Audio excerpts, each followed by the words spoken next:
for a tech fight. As to what country I was in. What? I thought it was a dream. Climate I woke change. up and tweeted about it. Climate change is real. It is real. What's also real is Tech Friday this morning. Do feel free to send us your messages and your comments and your questions using the hashtag Business Express 981. Tag us. We are at Smooth 981 FM. Of course, we are also streaming live on YouTube. So go over to youtube.com/Smooth 981 FM Lagos, and you'll be able to catch up with us there. Rotus, what's going on this morning? All right, thank you so much. All right, markets resumed yesterday. Positive activity. What was it now? 1.5% appreciation on the markets. I don't want to dwell too much though, because they could tank again today. So let's see how it goes. But it was positive activity on the stock market yesterday. 360 naira to the dollar, still where we are. But let's quickly get into this number of tech stories. Lagos, how many of you guys follow? When last did you order a statement using your app for any of the banks that you bank with? Have you done that? Oh, I did consider doing it. See, I did try to. Right. Something happened. It irritated me. I think the dates to and from were a bit confusing. I tried it. Because it's been such ordering statements it's an old school thing. Yeah, I remember you have to go to the bank or call them. Yes. Yeah, so we can do it online. I tried it out with one of my banks, and it was really smooth. Seamless, yeah? It was very seamless. Okay. Came right through, and I put some quirky dates in there because, usually you order a 3-month statement or 6-month statement.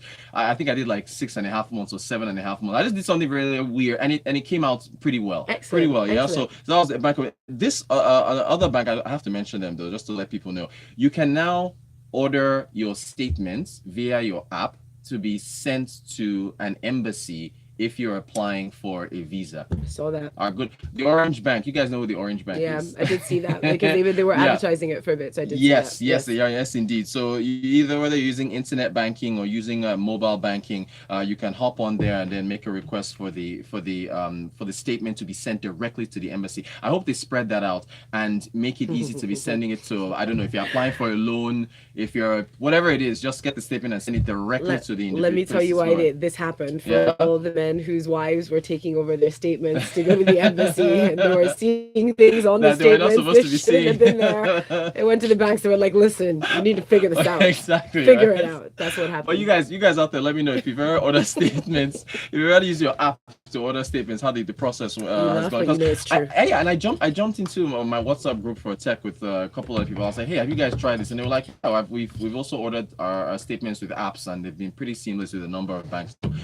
So shout out to Nigerian banks. They're trying as far as that. They're becoming quite innovative. Yeah. Okay, this is a topic you like talking about, your lights issue. Yeah. Give us so lights. this is two stories here. So one, how off-grid energy startups are using mobile money to increase access to electricity in Africa. Yeah. Okay. What's going on is that we're looking at some figures, and it's saying that there should be an additional 70 million homes in Asia and sub-Saharan Africa between 2017 and 2022 that should be expected to be connected to electricity services via the off-grid platforms. So there are a number of solar companies that are now being able to provide electricity to a number of homes, rural areas that don't have, using mobile money, right? So what happens is that they're able to pay in installmentally for much of this solar equipment, which can allow them to be connected to get basic electricity. And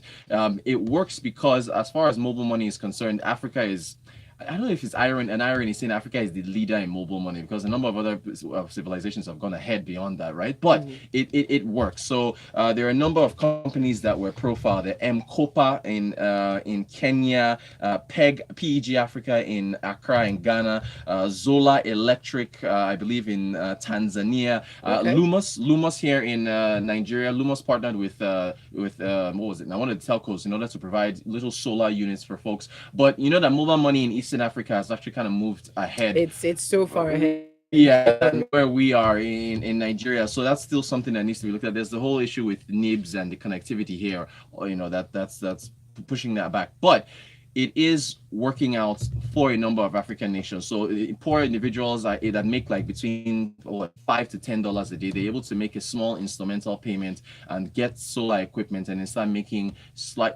monthly payments in order to get connected to grid. So that's something that's positive.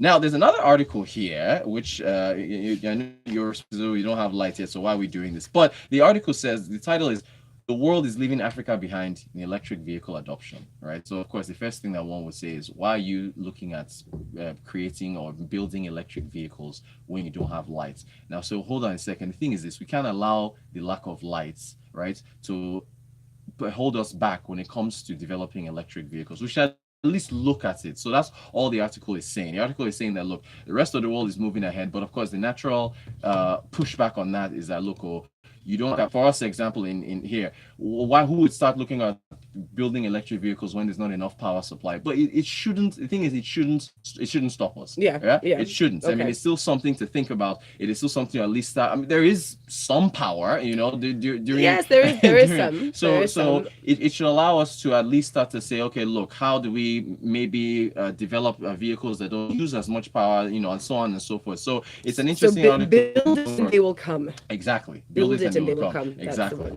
So it's something to look at. I just remembered something. The talk about transparency with mutual funds. I have to give a shout out, since it's Tech Friday, a particular website, UBA Capital. UBA Capital's website actually has a specific breakdown of stocks that they're invested in with a mutual fund. So that's something I finally found. I just hope that a lot of other banks are actually doing this, or rather investment brokerage services.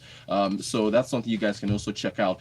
This is very interesting. Folu, how credit-worthy do you think you are with the news that you post on your social media? I think I'm all right. I think my Facebook could give me a good rating if that's what we're heading towards. Exactly, yeah. So Lagos and beyond, Facebook has now started rating the trustworthiness of its users from a scale of 0 to 1 based on the type of news that you post on your social media. So the thing though is that they're not telling people how they are ranking us, because they feel that there are a lot of smart hackers out there. If they tell us how the algorithms work and how they rank our trustworthiness based on the stories that we post, people will find a way to game the system. So with elections coming up in the United States, the midterm elections in November, there've been news of Russian bots or whatever trying to influence elections. Yeah. The social media companies are really trying to forestall the appearance of fake news happening. They need to crack down on it. They do. And it's so interesting because there's even an entire series up on like Netflix basically, since it's Tech Friday, that kind of deals with that and this sort of insidious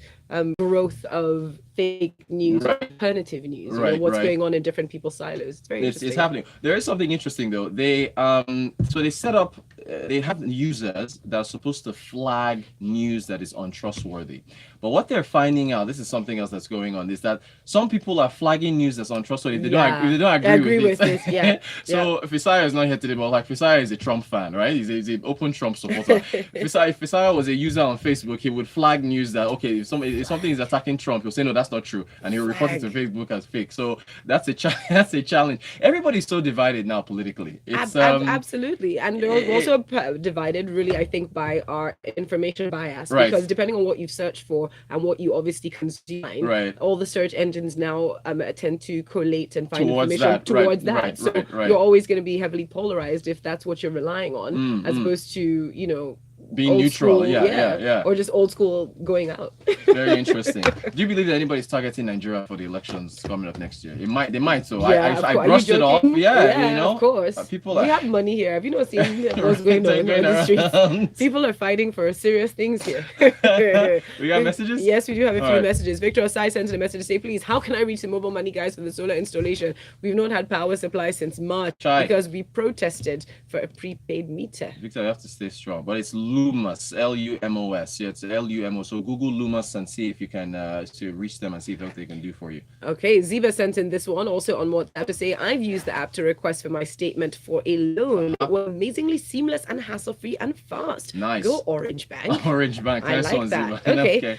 Rainmaker says, listen, your optimism is a prize. Building an electric car without the basic element electricity is not economical. The terrain here is not even good for such an investment. There are numbers of things like this that are struggling, and if they come, is our government mature enough to keep away without slamming too much regulation Excellent point, Rainmaker. With you. There has to be, so I have to temper the optimism a bit. But you know, I'm still just saying, those of you out there that are inclined, just investigate, see if we can get now this thing from going. clap does the stats.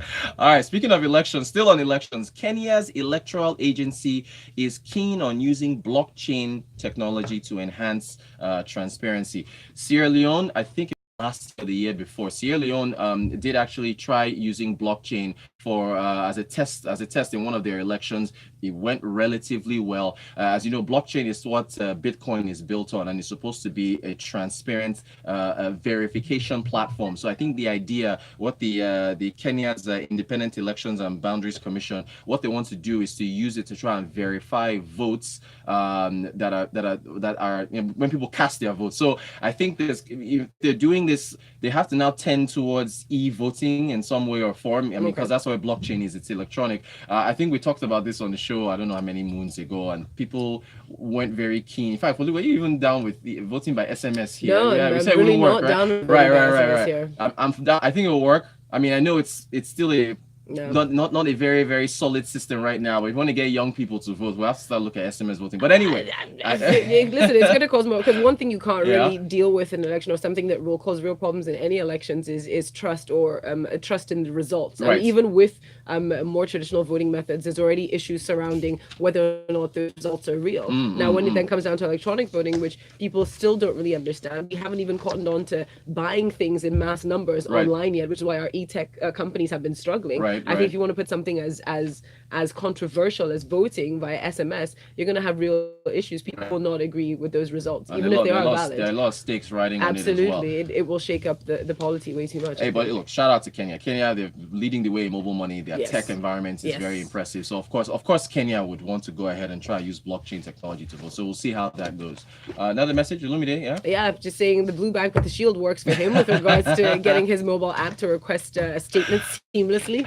I love how our users have caught on and using the logos to mention the facts. All right, but I think that'll do it. Yep, we are done this morning. Thank you very much for that. Tech Friday was rather fascinating. If you want to catch up, please make sure you go over to our YouTube channel. Coming up next, though, some more great music, as well as Freshly Pressed, which is our flagship segment. That's at 7:30, where we will be taking you in detail through the top headlines across the country. Keep listening to Smooth Breakfast. Business Express. All right.